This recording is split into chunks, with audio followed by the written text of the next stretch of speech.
Pak, tadi saya buka kitab Ayyuhal Walad. Oke. Terus sempat baca nemu ini Nabi Muhammad ngasih contoh kepada kita terkait doa a'udzubika min ilmin la yanfa. Oke, ya pernah dengar. Nah, Ingat saya. itu penjelasannya kayak gimana, Pak? Kan apa Doa itu. doanya. Jadi doanya itu gini. Allahumma inna na'udzubika min ilmin la yanfa wa min qalbin la yakhsha wa min nafsin la yasba wa min du'ain la yustajabu laha wa na'udzubika min haula'il arba. Oh, iya. Nah, doanya itu begitu. Bener. Itu ada di Ayyuhal Walad. Saya pernah ngaji itu. Nah, yang ente tanyakan apa maksud dari itu? Apa maksud ya Allah jauhkanlah saya dari ilmu yang gak bermanfaat. Sedangkan kan ilmu tuh ketika kita pelajari itu kayaknya bermanfaat semua gitu, Pak. Menurut ente begitu? Iya, saya nggak tahu ilmu yang nggak bermanfaat itu yang seperti apa. Oke, siap. Sedangkan kita kan disuruh menuntut ilmu. Ya. Ridotun ala kulli muslimin. Bagus.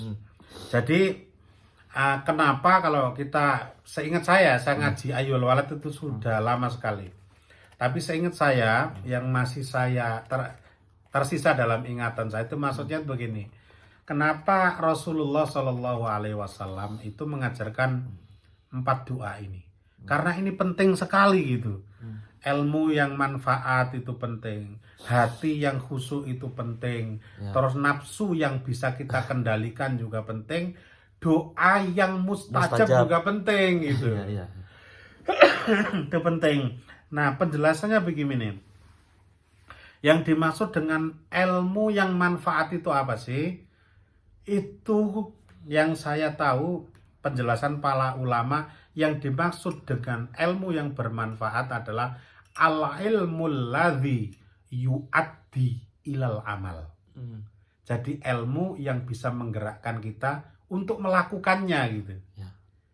Nah, makanya kalau ilmu hanya sekedar simpanan di dalam otak kita, itu sama dengan ilmu yang ada di dalam HP kita.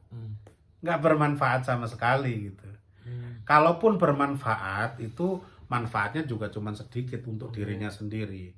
Tapi yang dinamakan ilmu yang bermanfaat itu kan nanti manfaatnya bukan hanya untuk kita, tapi untuk orang lain dan sebanyak-banyaknya gitu. Itu yang disebut al-ilmul ladzi yu'addi ilal amal. Ilmu yang menggerakkan kita untuk beramal gitu.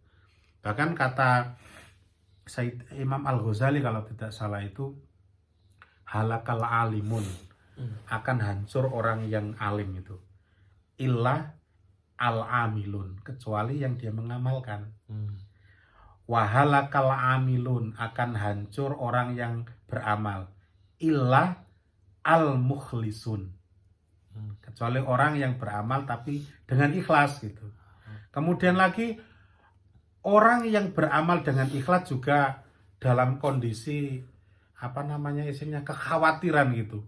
Ini benar nggak, ikhlas atau enggak? Kata Imam Al-Ghazali begitu.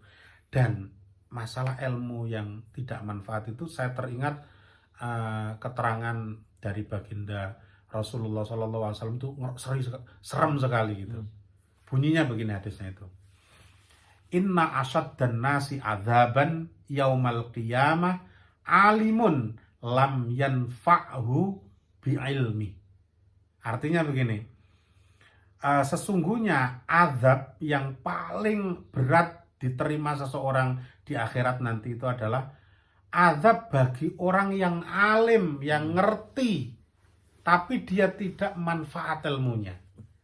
Oh, itu kan ngeri sekali. Jadi orang-orang yang ibaratnya jahil gitu, dia salah karena nggak tahu, itu mungkin lebih ringan azabnya. Ya maklum lah, istilahnya dia melanggar kan karena nggak tahu gitu.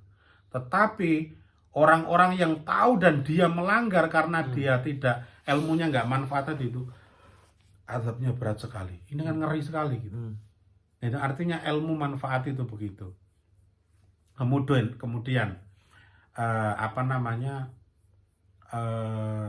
Kolbun la yakhsha, hati yang tidak khusyuk kepada Allah Subhanahu wa taala. Jadi makna khusyuk itu kalau kita lihat ayat Al-Qur'an itu kan pernah dengar ayat ini. Wasta'inu bis-sabri was-shalah. Mintalah pertolongan dengan sabar dan salat. Wa innaha lakabiratun, dan sesungguhnya salat itu adalah perkara yang berat sekali gitu. Wa innaha lakabiratun illa alal khashiin. Nah, ini definisi khasyi, orang yang khusyuk kepada Allah. Apa itu? Illa alal khashiin. Apa lanjutannya itu? Wasta'inu bis sabri was shalah wa innaha lakabiratun illa alal khashiin alladzina yadhunnuna annahum mulaqu rabbihim wa annahum ilaihi raji'un. Definisi orang yang khusyuk itu adalah, dari ayat ini itu bisa kita pahami adalah orang alladzina yadhunnuna annahum mulaqu rabbihim. Dia yakin betul suatu saat nanti akan bertemu dengan Allah Subhanahu wa taala. Dan semua urusannya nanti harus dipertanggungjawabkan di hadapan Allah Subhanahu wa taala. Dia yakin betul. Makanya karena dia yakin bertemu dengan Tuhan, kemudian setiap perbuatannya itu nanti akan dipertanggungjawabkan dengan Allah, maka dia nggak seenaknya sendiri. Itu namanya orang yang khusyuk. Nah, orang yang punya hati khusyuk seperti itu, dia terbimbing dengan Allah. Berarti segala sesuatu perbuatannya itu selalu melibatkan Allah. Karena nanti ketika sudah pertimbangannya itu dengan Allah, sudah pertanggungjawabannya dengan Allah, itu sulit. Di dalam Al-Quran itu dijelaskan begini. Wa wudi al-kitabu fatarul mujrimina musfiqin. Apa itu istilahnya itu? La yughadiru saghiratan wala kabiratan illa ahsaha wa wajadu ma amilu hadira wala yadhlimu rabbuka ahada. Nanti di hadapan Allah itu manusia itu sampai terbelalak matanya, kagum. Ini hukum apa ini? Ini catatan amal apa nih? Dari yang kecil, yang besar, semuanya tercatat rapi di sisi Allah. Sampai segitu loh. Nah, orang khusyuk itu adalah orang yang punya kemampuan itu. Orang yang punya keyakinan bahwa suatu saat nanti akan berjumpa dengan Allah dan semua perbuatannya akan dipertanggungjawabkan di depan Allah. Nah, kalau udah khusyuk ini, mau mencuri nggak berani lah, mau pacaran. Karena hatinya Allah selalu melihat kita, Allah ngawasin kita. Gitu. Itu berat, itu makom yang berat sekali itu. Nah, orang yang punya hati itu, wah, waliullah itu udah. Walaupun kepepet Pak ya. Walaupun kepepet tuh. Jadi itu waliullah katanya. Nah, makanya orang yang mampu khusyuk itu katanya innama yakhshallaha min ibadihi al ulama. Jadi hamba Allah itu yang paling khusyuk itu adalah ulama. Kenapa kok ulama? Karena ulama itu tahu siapa Allah. Tahu siapa dirinya, tahu siapa Allah. Yang kalau mencatat itu sampai detail seperti itu loh. Makanya bagaimana sebenarnya kita meningkatkan khusyuk itu, maka kita harus terus belajar dan belajar tentang Allah tadi. Yang kita pernah belajar Asmaul Husna tadi. Terus kemudian belajar sifat Allah tadi. Dengan begitu kita mengenal Allah, nanti kita akan dengan sendirinya muncul sifat khusyuk namanya. Nah, selanjutnya lagi, wa min nafsin la yasba, dari nafsu yang tidak pernah terpuaskan. Ada loh orang itu, dia punya satu, pengen tambah dua. Punya dua, pengen tambah tiga. Punya tiga, pengen tambah empat itu. Dan terus seterusnya. Makanya kata sabda baginda Nabi itu namanya al-faham bil makna itu begini. Kalau seandainya manusia itu punya 2 lembah emas, dikasih 2 lembah yang berisi emas semuanya, maka niscaya dia akan ingin lembah yang ketiga. Dikasih 3 ingin terus itu. Itu namanya nafsu yang tidak terpuaskan, Tidak terkontrol. tidak terkontrol. Nah, ini contoh misalkan dalam diri kita nih. Kita misalkan kaos itu sudah punya 20, celana 20, baju 20, jaket 20. Ketika kita ke mall itu, wah kayaknya ini bagus nih, saya belum punya nih.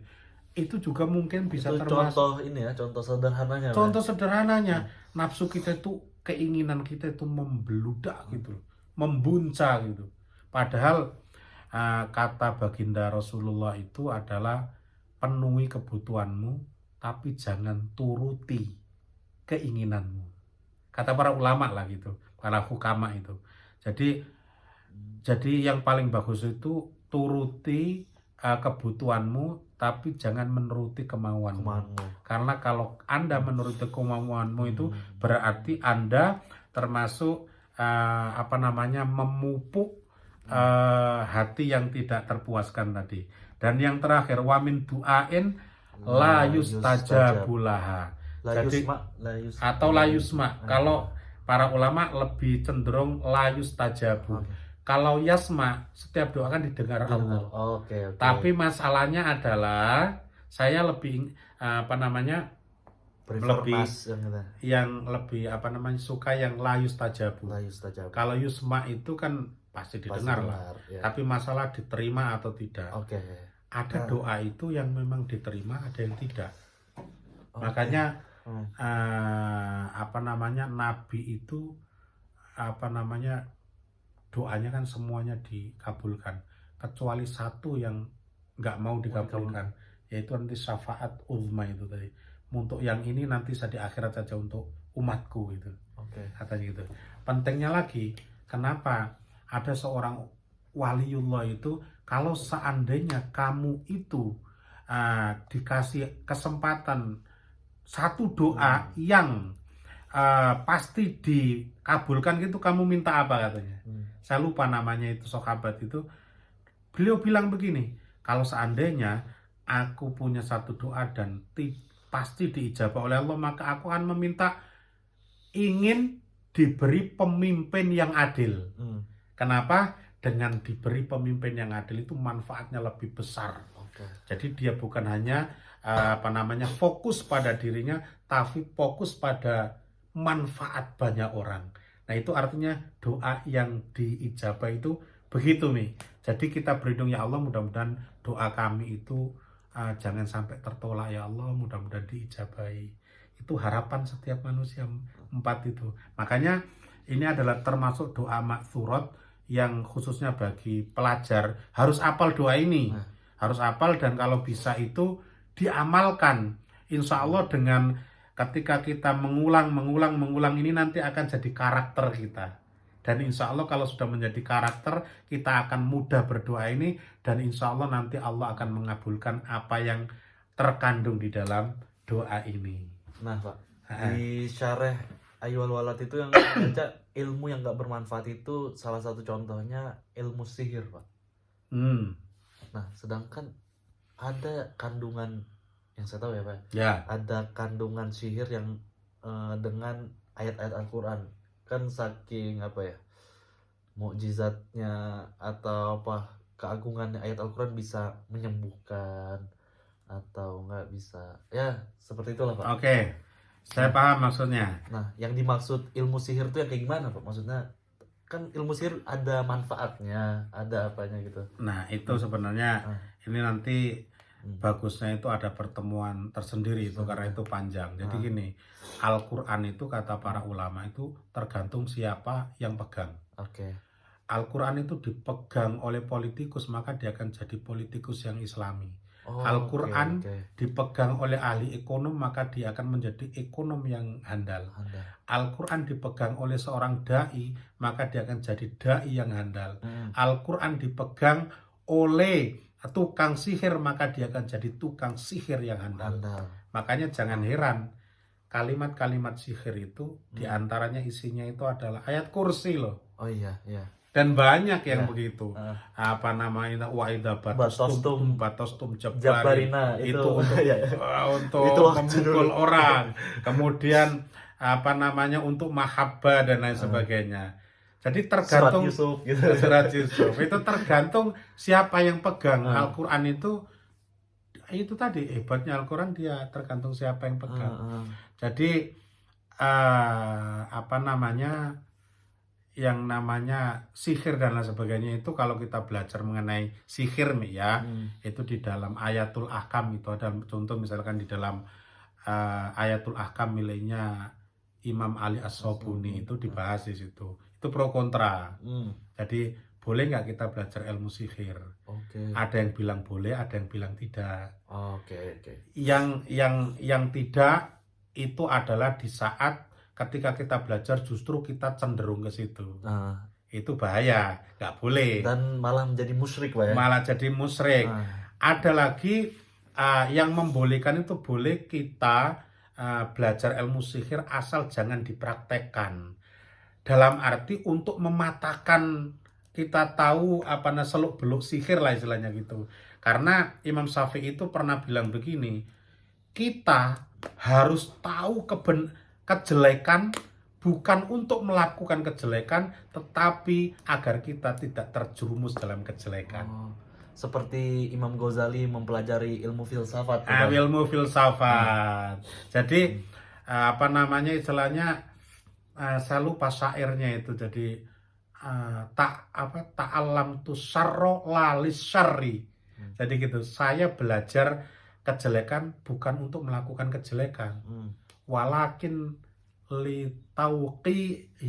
litauqihi kalau nggak salah itu. Jadi tetapi aku belajar kejelekan agar aku terhindar, aku tahu sehingga aku terhindar dari kejelekan. Oke. Jadi gitu maknanya kira-kira itu. Mantap, Pak. Wallahu a'lamu bishawab. Keren.